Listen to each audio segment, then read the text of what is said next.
말씀은 누가복음 5장 27절부터 32절까지입니다. 제가 읽는 성경으로 97페이지에 있습니다. 누가복음 5장 27절부터 32절까지입니다. 우리 함께 봉독하겠습니다. 그 후에 예수께서 나가사 레위라는 세리가 세관에 앉아 있는 것을 보시고 나를 따르라 하시니 그가 모든 것을 버리고 일어나 따르니라. 레위가 예수를 위하여 자기 집에서 큰 잔치를 하니 세리와 다른 사람이 많이 함께 앉아 있는지라. 바리새인과 그들의 서기관들이 그 제자들을 비방하여 이르되 너희가 어찌하여 세리와 죄인과 함께 먹고 마시느냐. 예수께서 대답하여 이르시되 건강한 자에게는 의사가 쓸데없고 병든 자에게라야 쓸데있나니 내가 의인을 부르러 온 것이 아니요 죄인을 불러 회개시키러 왔노라. 아멘. 오늘 본문에 등장하는 이 세리의 이름은 이제 레위죠. 이 이름은 아람어식 이름이라 그래요. 그러니까 이제 아람어라고 하는 게 예수님 당시에 일반적인 유대인들이 사용했던 언어다라고 그렇게 일반적으로 표현을 합니다. 그런데 이 레위의 이름이 이제 헬라어식으로 바뀌면 마테라고 그렇게 부릅니다. 그래서 우리는 사실은 이제 세리 마테라고 많이 이해를 하고 있고 세리 레위라고는 좀 다르게 좀 덜 이해를 하죠. 그래서 이 레위에 대해서 마태복음에서는 마테라고 표현하고요. 마가복음과 누가복음에서는 레위라고 그렇게 표현을 하고 있습니다. 특히 마가복음에 보면 이 레위의 아버지 이름까지 등장합니다. 근데 그것이 이제 알표의 아들 레위라고 그렇게 표현을 합니다. 그래서 우리가 알표의 아들이라고 이야기할 때는 이 마가복음에서 나오는 그 이름을 이야기를 하죠. 그래서 어떻게 보면 이제 잘못 이해를 하시면 레위와 또 마태가 다른 사람으로 이렇게 이해하실 수가 있습니다. 그리고 이 레위와 알표의 아들 레위가 또 다른 사람으로 이해할 수 있는데 같은 사람입니다. 어쨌든 이 세리였던 레위는 지중해와 이 가버나움 사이에 있던 간선도로에서 간선도로를 통과하는 상품에 대해서 헤롯을 위해서 이제 세금을 거두는 일, 또 로마를 위해서 세금을 거두는 일을 했던 사람입니다. 근데 예수님이 바로 이 레위를 부르신 것이죠. 이 순간 레위는 자신을 부르신 그 예수님을 통해 자신이 인정을 받았다라고 생각을 했습니다. 같은 유대인에게 그것도 무리들이 따라다니면서 그가 하는 말을 듣고 또한 그가 하는 일이 다른 지도자들과는 달랐던 예수님에게 인정받았다는 것은 레위에게는 중요한 문제였습니다. 원래 유대 사회에서 이 세리라는 사람들은 친구가 없었어요. 그 이유는 첫째는 유대인들의 입장에서 보면 세리는 로마의 편에 서서 자신들의 고혈을 빨아먹는 거머리와 같은 존재였기 때문에 그렇습니다. 둘째는 그들이 계속적으로 이방인들과 접촉함으로 인해서 부정하게 되었다라고 생각을 했습니다. 특히 그들은 안식일에도 이제 세금을 징수하죠. 유대인들이 안식일을 지키지만 로마 사람들은 안식일을 안 지키잖아요. 그건 상관없잖아요. 그러니까 세금을 징수하는 일은 안식일에도 이제 계속되었던 거죠. 그러다 보니까 유대 사회에서 점점 더더욱 이제 인정을 못 받았다는 것이 이제 세리였습니다. 이러한 이유로 유대 사회에서는 이 세리들을 죄인으로 치부했습니다. 그런데 이것이 이제 세리들에게는 이제 마음의 상처로 남게 된 거죠. 그 결과 그들은 자신의 몫을 챙기기 위해서 정해진 세금 이외에 자신의 몫까지도 거두게 됩니다. 이것이 일반 유대인들을 힘들게 했다라는 것이고 이것을 이제 앞에서 얘기한 것처럼 고혈을 빨아먹었다라고 표현할 수 있는 일입니다. 그런데 왜 유대인들이 그 세리들이 그렇게 했냐면 그들에게 유일하게 남은 것이 돈이었어요. 돈으로 자신들의 위안거리가 됐기 때문에 유대 사회에서는 배척당하고 누구도 친구도 없고 자기들은 세리들끼리만 같이 먹고 같이 살고 하는 그런 존재였거든요. 그러니까 어디에도 마음을 둘 데도 없고 어디에서 위로받을 수도 없었는데 돈은 유일한 끌이었어요. 그래서 그들은 돈을 모으기 위해서 그렇게 혈안을 했던 겁니다. 그러니까 예수님이 삭개오를 만났잖아요, 그죠? 만나면 삭개오가 바뀌죠. 그러면서 자기의 재산의 반을 가난한 사람에게 주고 자기가 누구에게서 착복했으면 4배를 갚겠다고 얘기하잖아요. 자기의 재산 전부를 포기하겠다는 이야기예요. 그러니까 지금까지 그 누구도 자기의 존재를 인정해주지 않았는데 예수님이 자기를 알아봐 주니 거기에서 감동해서 이제까지 돈이 전부였던 사람이 그 돈을 포기하는 모습을 보여줬던 거거든요. 그러니까 세리들이 돈에 집착할 수밖에 없었던 이유는 그런 겁니다. 근데 오늘 예수님이 그를 부르신 것이죠. 여기서 부르셨다는 것의 의미는 내가 당신을 나와 동등한 사람으로 인정하니까 나와 함께 내가 하는 일을 하자라는 그런 뜻이 안에 담겨져 있습니다. 이러한 예수님의 부르심은 당시에 돈은 있지만 유대 사회로부터 무시를 당했던 세리 레위에게는 복음이었어요. 그 자체가 복음이었죠. 세리 레위에 대해서 숭실대에서 이제 가리키는 김혜공 교수라는 분이 있는데 이분이 이런 이야기를 해요. 이전까지 그가 믿고 있던 가치관이 예수님을 만나게 되면서 다시 말해 재물에서 만족을 얻으려는 사람에게서 예수님이 전하시는 하나님 나라 복음을 추구하는 사람으로 새롭게 변화되게 했습니다라고 이렇게 얘기합니다. 그 결과 이전까지 세상에서 얻게 되는 재물에 쏟았던 그의 마음은 예수님에게로 전이 되었던 겁니다. 예전에 저희 아이가 친구 생일 잔치에 초대를 받지 못했대요. 그래서 집에 와서 막 속상해해요. 근데 그 모습을 보면서 저희 아내가 그런 이야기 하더라고요. 요즘은 아이들이 생일 잔치를 하면 그 노래방 같은데, 그 당시에는 노래방 같은 데나 뭐 이런 데 있잖아요. 그런 데 가서 그것도 하고 거기서 뭘 하고 뭘 사주고 뭐 그래야 된대요. 그래서 하는 얘기가 우리는 그렇게 못하니까 얘가 초대를 못 받았다는 거죠. 근데 그 모습을 가만히 봤던 기억이 나요. 그러니까 안쓰러움도 있지만 근데 그 모습을 가만히 이제 봤던 기억이 나는데 여러분 하다못해 친구 생일 잔치에 초대를 받아도 기분이 좋아요. 그렇잖아요? 요즘 아이들은 또 골라서 초대한다 그러대요. 골라서 다 그냥 초대하는 게 아니라 자기가 골라서 한대요. 쉽게 보면 내가 이렇게 했을 때 저 친구도 나를 초대해서 이만큼을 하겠지. 그게 가능한 친구를 고른다는 이야기겠죠. 지금 예수님이 자신을 인정하고 부르시는 현장에 있는 레위가 얼마나 행복했을까. 그 누구도 그들을 향해서 눈을 바라보지 않았어요. 눈을 돌린 적이 없어요. 그냥 지나가면서 인상만 쓰고 지나가지. 에이씨, 도둑놈 같은 놈들. 뭐 그렇게 하고 지나가는 거예요. 인사 못 쓰면 다행이죠. 저주까지 하고 지나갔을걸요. 어떤 사람 침도 뱉고 지나갔을지도 몰라요.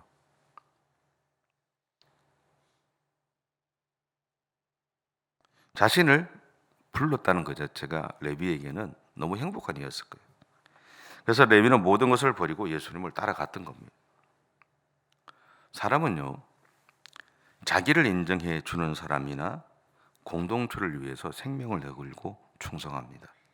그건 누구나 똑같아요.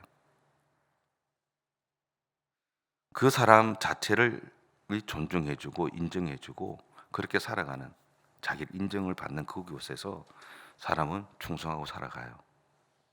그게 중요하죠. 여러분이 누군가로부터 인정받고 싶다면 누군가를 인정해 주세요. 제가 우리 아이들한테 그런 얘기 하거든요.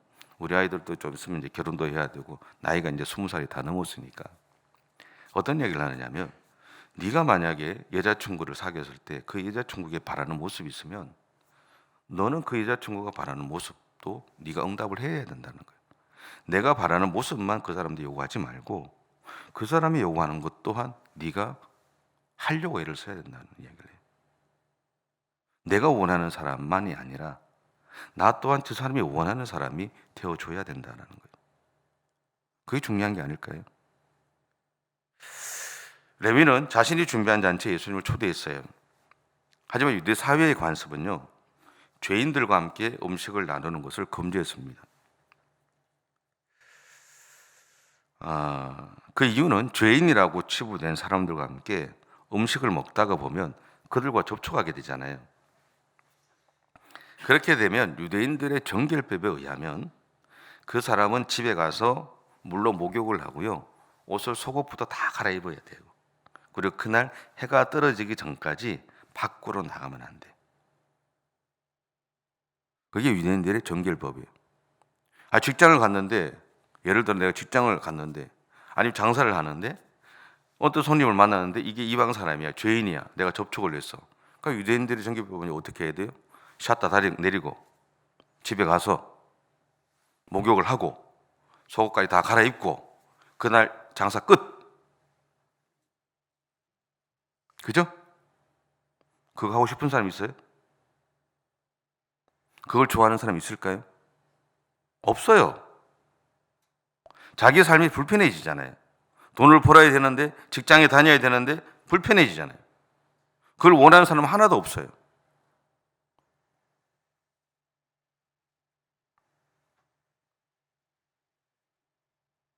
그래서 막았던 겁니다. 같은 맥락에서 유대인들은 병자들도 죄인으로 보았어요. 왜냐하면 그들의 사고에 의하면 병은 죄의 결과라고 인식하고 있었기 때문에 그렇습니다. 그래서 욥의 친구들이 욥에게 그렇게 얘기하잖아요. 하나님에게 회개하라고. 눈물로 호소하잖아요. 너 죄 때문에 그렇다고. 하나님 앞에 너희 죄를 회개하라고 그러잖아요. 이처럼 유대인들의 사고에는요, 나의 죄로 인해 나에게 어려움이 생긴다는 생각이 존재했습니다. 그래서 요한복음 1장 9장 1절과 2절에 보면서 2절에서는요, 제자들 또한 이러한 유대적 사고 안에 있었음을 우리에게 증언해줘요. 제가 읽어볼게요. 예수께서 길을 가실 때 날 때부터 맹인된 사람을 보신지라 제자들이 물어 이르되 라삐여, 이 사람이 맹인으로 난 것이 누구의 죄로 인함이니까? 자기니까 그의 부모니까? 예수님의 제자들조차도 그들의 사고 속에는 유대적인 사고가 있는 거죠. 병이니까, 병자니까 누군가의 죄로 인해서 지금 이런 일이 일어났을 거라고 생각하는 거예요. 근데 예수님은 그런 이야기 하시잖아요. 이 사람을 통해서 하나님의 영광이 드러내기 위해서 이 일이 일어났다라고 얘기하잖아요. 세상의 시각이 다른 겁니다. 사람들은 죄 때문에, 그 사람의 죄 때문에 병이 생겼다고 했지만 예수님은 그게 아니라고 얘기하시는 거예요.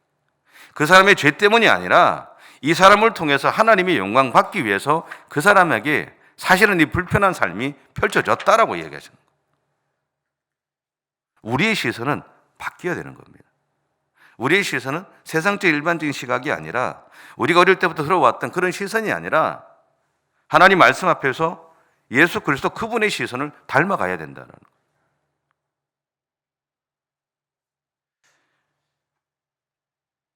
유대인들은 이런 생각을 갖고 있었어요. 그래서 죄인에 대해서 엄격했습니다. 하지만 지금 예수님은 세리 레위와 그의 친구들과 함께 식사하심을 통해서 이러한 유대인들의 사고에 대해 정면으로 반박하고 계신 겁니다. 개혁을 하자는 것이 아니라 틀렸다는 걸, 이것이 어떤 의미라는 것을 알려주는 거죠. 이 사람들이 죄인 된 것, 그들이 죄인이라고 치부하는 이 사람들의 어리석음도 있겠지만, 그러나 예수님에게는 한 영혼이 중요하다는 얘기예요.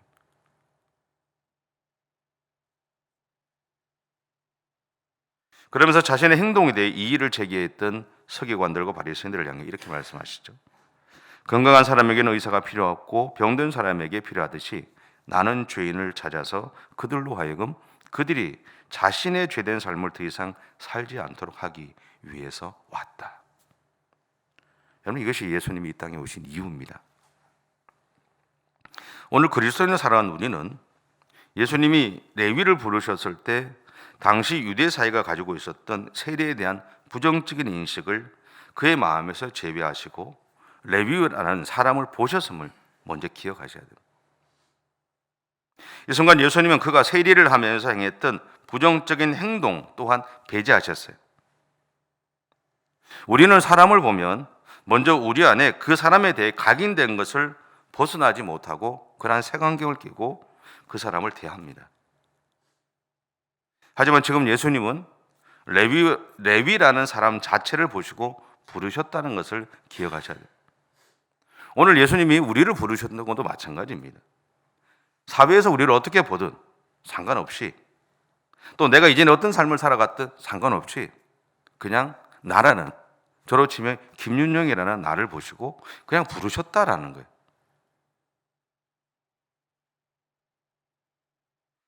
사람들은 저 사람은 이런 사람이야, 이런 사람이야, 이런 행동을 하는 사람이야, 저 사람의 생각들은 이래, 저 사람은 어떤 사람이야, 다 이렇게 이야기하지만 예수님은 그것은 개의치 않으셨어요. 왜?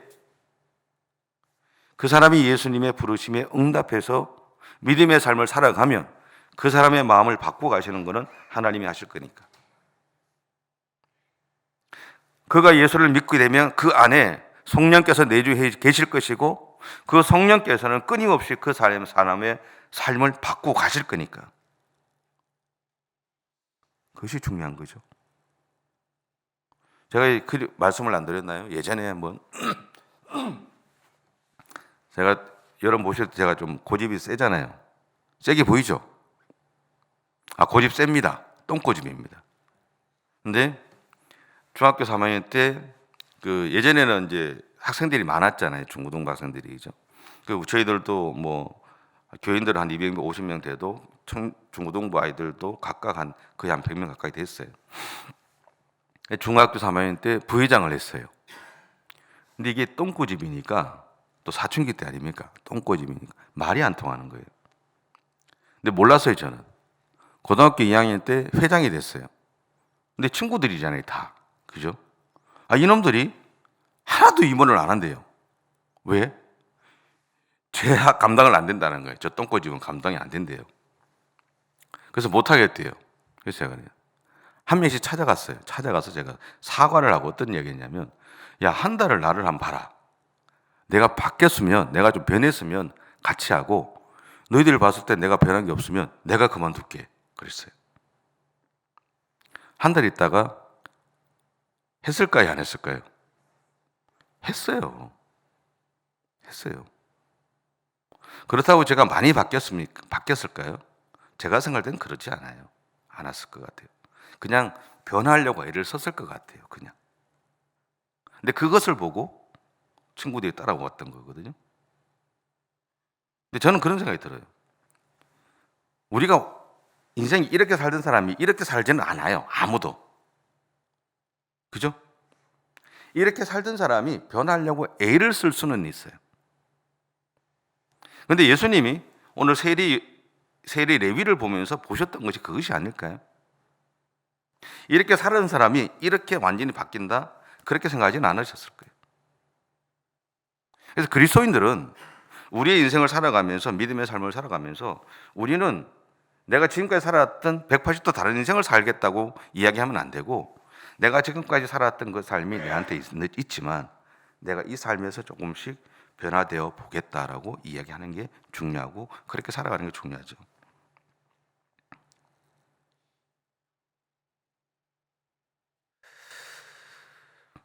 그렇게 보셨던 예수님의 부르심에 레위가 응답했고요. 그리고 레위에게는 변화의 의지가 있었어요. 바로 이 사람이 마태복음을 지은 헬라식 이름으로 세리 마태입니다. 그렇다는 것은 마태복음에서 마태는 자신이 로마를 위해서 그러한 일을 했던 사람이었음을, 그리고 자신의 욕심을 위해 동족의 고열을 빨았던 사람이었음을 인정하면서 아람어식 이름의 레위가 아니라 자기 치부잖아요. 그것을 감추는 것이 아니라 그것을 드러내는 헬라식 이름인 마태로 표현하면서 자기가 이런 사람이었다고 인정하면서 내가 예수님의 부르심을 받아 내가 이제 당신들에게 복음을 전하는 사람으로 살아가고 있습니다 라고 고백하고 있는 겁니다. 그래서 그 마태가 유대인들에게 자신이 이렇게 바뀌었으니 당신들도 나 같은 사람, 당신들이 죄인이라고 취부하고 멸시했던, 누구도 친구가 되어주지 않았던 나 같은 사람을 예수님이 찾아와서 나의 친구가 되셨고 그분이 나를 부르심으로 내가 이제 예수 믿고 이런 사람으로 변화되었으니 당신들 또한 당신들이 지금까지 기다렸던 그 메시아 예수 메시아 그분이 예수님이니 그분을 믿으라고 마태복음을 기록한 겁니다. 여러분, 하나님 오늘 우리를 부르신 것도 동일한 것이 아닐까요? 우리가 잘났기 때문에 부른 것이 아니라 우리를 세우셔서 우리를 통해서 하나님이 영광 받기 위해서 부르셨음을 기억하십시오. 그래서 오늘도 하나님 앞에서 하나님의 그 부르심에 응답해 믿음의 삶을 살아내가는 저와 여러분의 삶이 되시길 바랍니다. 기도하겠습니다. 사랑의 주님, 감사합니다. 연약한 우리들을 세우셔서 하나님의 백성, 하나님의 자녀 삼아주시고 우리를 부르셔서 오늘 또 우리를 통해 영광 받기를 원하시는 주님, 그 주님의 마음을 우리가 놓치지 않고 오늘도 하나님 앞에서 온전한 믿음의 사람으로 하나님 살아가기 위해서 최선을 다하는 삶을 살아가는 우리 모든 성도들의 생애가 되어줄 수 있도록 하나님 은혜를 허락해 주옵소서. 우리의 그런 믿음의 여정 가운데 하나님 늘 동행해 주시고 하나님 늘 응답해 주셔서 하나님을 친밀하게 느끼고 경험하며 하나님의 그 역사의 현장 속에서 하나님 영광을 돌리는 삶을 살아가는 우리 모두가 되어줄 수 있도록 하나님 기름 부어 주실 줄 믿습니다. 주께서 오늘도 우리를 통해서 영광 받아 주시기를 바라며 예수님의 이름으로 기도드립니다. 아멘. 하늘에 계신 우리 아버지의 이름을 거룩하게 하시며 아버지의 나라가 오게 하시며 아버지의 뜻이 하늘에서와 같이 땅에서도 이루어지게 하소서. 오늘 우리에게 일용할 양식을 주시고 우리가 우리에게 잘못한 사람을 용서하여 준 것 같이 우리 죄를 용서하여 주시고 우리를 시험에 빠지지 않게 하시고 악에서 구하소서. 나라와 권능과 영광이 영원히 아버지의 것입니다. 아멘.